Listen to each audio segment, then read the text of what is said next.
श्री सद्गुरु मुनिवा भगवान की जय। श्री सद्गुरुवे नमः। श्री सद्गुरुवे नमः। श्री सद्गुरुवे नमः। शिवोहम शिवोहम शिवोहम।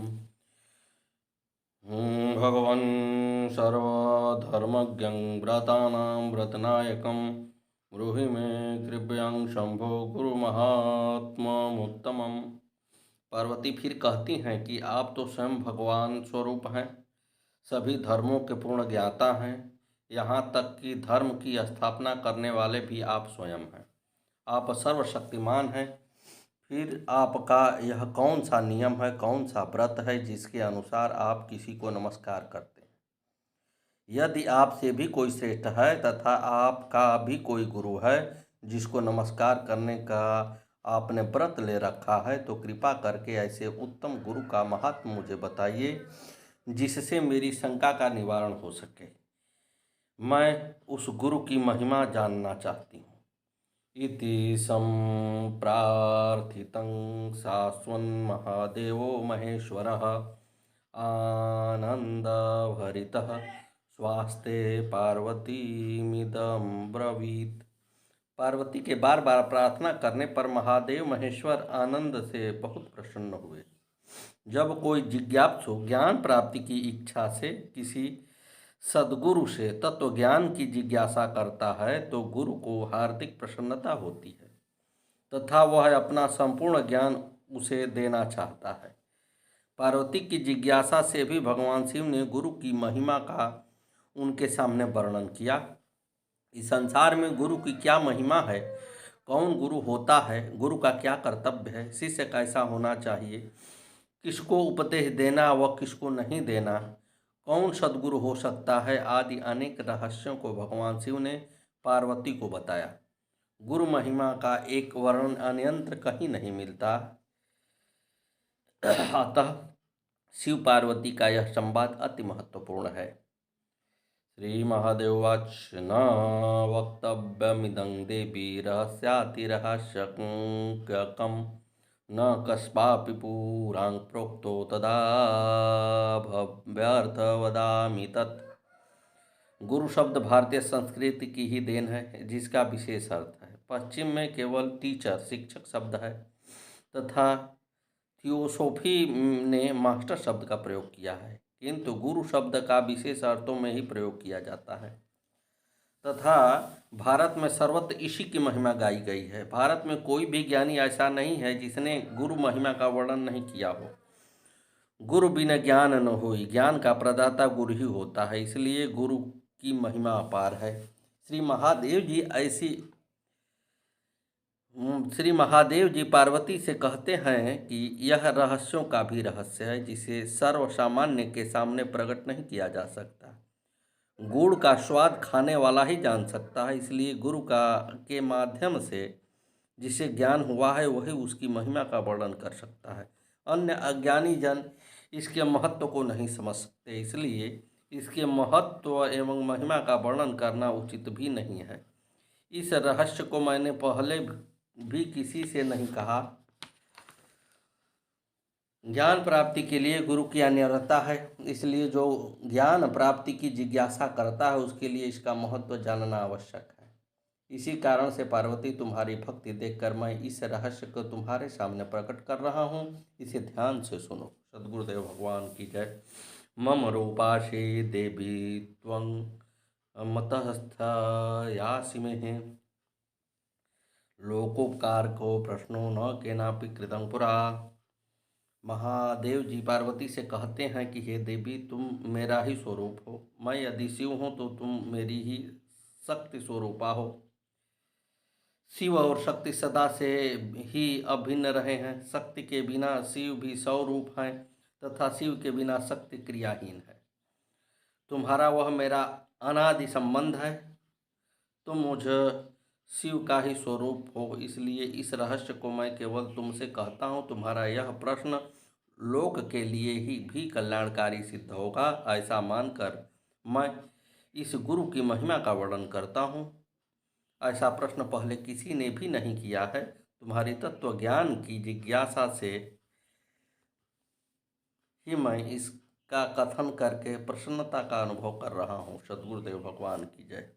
यस्य देवे परा भक्ति यथा देवो तथा गुरुः तस्ते कथितं हृतार्थ प्रकाशन्ते महात्मनः। भगवान शिव पर कहते हैं कि ज्ञानार्थी शिष्य में गुरु के प्रति पूर्ण श्रद्धा व भक्ति का होना आवश्यक है। यह भक्ति ऐसी ही होनी चाहिए जैसी उस परात्पर ब्रह्म अथवा ईश्वर के प्रति होती है।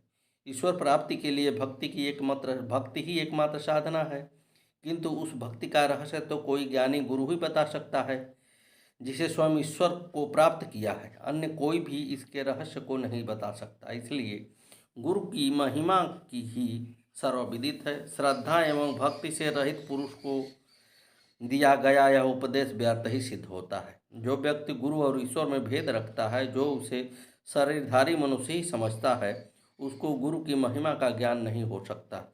जीव को ईश्वर प्राप्ति का मार्ग बताने वाला केवल गुरु ही होता है। इसलिए गुरु का महत्व ईश्वर से भी बढ़कर हो जाता है। कबीरदास जी के कुछ शब्दों में, गुरु गोविंद दो उखड़े का केला गो पाँव बलहारी गुरु आपने गोविंद यो बताए। यह गुरु भक्ति कैसी होनी चाहिए, इसका वर्णन भगवान शिव करते हुए कहते हैं कि यदि किसी में ऐसी भक्ति नहीं है तो उसे इसकी महिमा समझ में नहीं आएगी। भक्ति युक्त महात्मा ही इसके रहस्य को समझ सकते हैं। यो गुरुः स शिवः प्रोक्तं यः शिवः स गुरु स्मृतः विकल्पं यस्तु कुर्वीत स नरो गुरुतल्पगः। गुरु वही होता है जो तत्वज्ञानी है, जो ईश्वर तत्व को प्राप्त कर चुका है, जिसे आत्मज्ञान हो चुका है, ईश्वर का साक्षात्कार हो चुका है। ऐसा गुरु शिव तुल्य ही है, तथा जो शिव है वही गुरु है। दोनों में अभेद संबंध स्थापित हो जाता है, फिर द्वैत भाव ही समाप्त हो जाता है। ऐसा गुरु सभी प्रकार की सांसारिक कामनाओं वासनाओं से ऊपर उठ जाता है। लोभ मोह ईर्ष्या राग द्वेष आदि का जो पूर्णतया त्याग कर देता है, जो केवल अपनी आत्मा में ही स्थिर रहकर उसी से संतुष्ट रहता है तथा उसी में रमण करता है, वही सच्चा गुरु हो सकता है। ईश्वर और गुरु में अभेद की प्रतीति ही गुरुत्व का एकमात्र लक्षण है। ऐसे ज्ञानी गुरु व ईश्वर में जो अंतर देखकर व्यवहार करते हैं, उसे कभी भी गुरु कृपा का प्रसाद नहीं मिल सकता। यहाँ तक कि वह घोर पापी हैं, जिसे गुरु पत्नी गमन करने के समान ही पापी माना जाता है।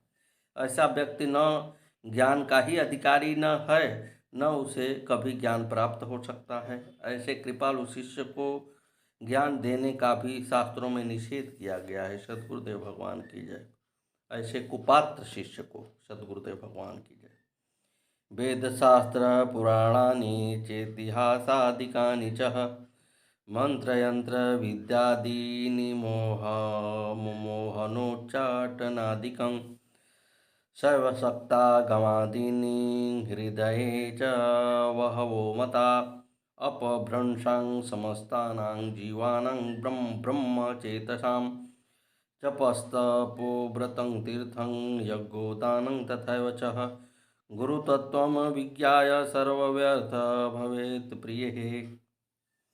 भगवान शिव आगे फिर पार्वती से कहते हैं कि हे देवी, हे प्रिय, वेद शास्त्र पुराण इतिहास आदि पुस्तकें तो बहुत पढ़ लेते हैं, किंतु उसका वास्तविक अर्थ व तात्पर्य तथा उसमें छिपे गूढ़ रहस्यों को तो कोई ज्ञानी गुरु ही समझ सकता है। यदि पुस्तकें पढ़कर ही कोई ज्ञानी बन जाता तो इस संसार में सभी प्रकार की पुस्तकें विद्यमान हैं, उन्हें पढ़कर सभी ज्ञानी बन जाते, किंतु ऐसा हुआ नहीं। पुस्तकों में तो केवल कई प्रकार की विद्याएं हैं, कई प्रकार के मंत्र हैं, जैसे भूत प्रेत के मंत्र हैं, सिद्धि के मंत्र हैं, कामान पूर्ति के मंत्र हैं, मन सिद्धि के मंत्र हैं, मारण मोहन उच्चाटन के मंत्र हैं, कई प्रकार के यंत्र हैं जिसकी लोग पूजा करते हैं। प्रेतों को वश में करने का मंत्र है, भूत टोना टोटका के मंत्र हैं, तांत्रिक विद्या का अलग विधियां हैं।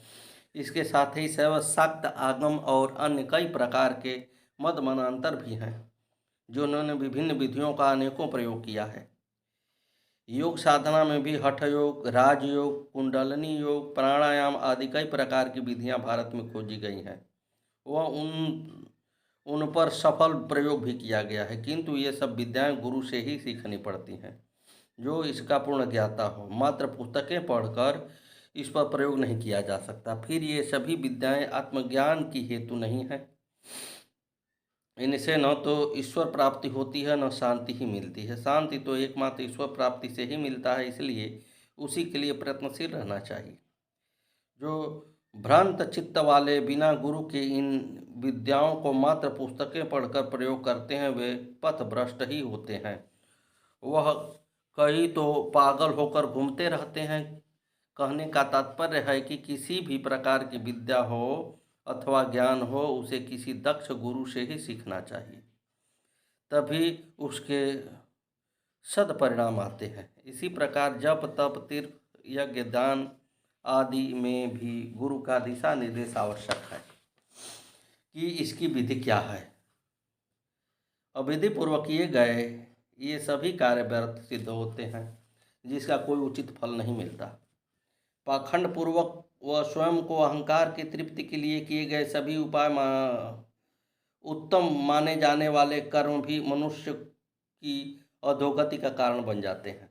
कई अज्ञानी जन गुरु के महत्व को न समझकर इसी प्रकार के कर्म करते रहते हैं, जिसके लिए भगवान शिव यह स्पष्ट निर्देश दे रहे हैं कि बिना गुरु के किसी का कोई भी कार्य सफल नहीं हो सकता। इसलिए गुरु तत्व का जानना अति आवश्यक है। हठ योग, प्राणायाम आदि क्रियाएं बिना गुरु के करने पर शरीर रोगग्रस्त हो सकता है। कई क्रियाएं ऐसे हैं जिससे सिद्धियां प्राप्त भी होती हैं, जिसका दुरुपयोग करने पर मनुष्य को उस कर्मों का फल अवश्य भोगना पड़ता है तथा ये सिद्धियां आत्मज्ञान में भी बाधक बन जाती हैं। दक्ष गुरु से इस विद्याओं को सीखने पर सर्वप्रथम वह उनकी पात्रता की परीक्षा करते हैं, यम नियम का पालन कराकर उनकी चित्त शुद्ध कराते हैं। फिर वह उसकी कठिन परीक्षा लेकर ही गुरु विद्या का उपदेश देते हैं, जिससे उसके सदपरिणाम ही सामने आते हैं।